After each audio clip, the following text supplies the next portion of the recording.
I'm Matt from All Over the Floor, and with 20 years experience installing floors, I've probably pulled and reset over 1,000 toilets in my lifetime. So I'm pretty much an expert at this, and I'm going to show you how to install a toilet.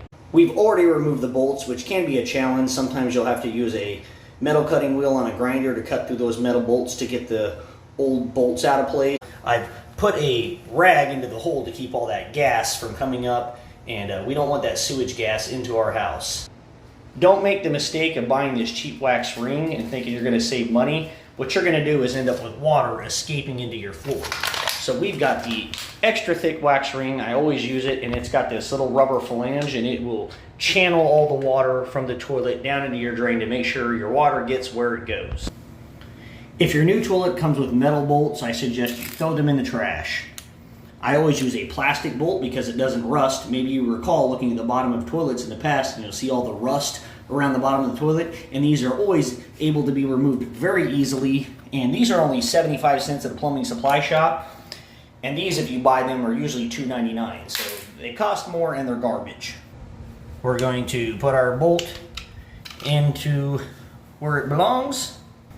Bolts are in place, wax ring in place. If it's very cold outside in the winter, you might want to put this wax ring in a bowl of hot water to kind of soften the wax. But it's summertime and it's pretty soft as it is, so it'll squash down nice and easy. If your floor has been elevated and you've got multiple floors, that is what this guy is for. You can stack another piece of wax onto it, but as you can see here, that would be way too tall, so just the one extra thick wax ring is going to do it. And now we're going to just line up the bolts, set the toilet down, and there we go.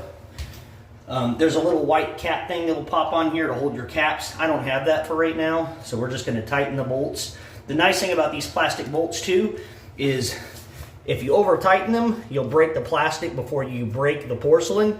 The metal bolts will actually crack your porcelain if you over tighten them. And then we're just going to hook up our supply line. When I pull a toilet, I never take the supply line off the top because it'll spin these guts. And we're going to put the lid on, and I'm going to turn on the water. And there you have it, we're all done.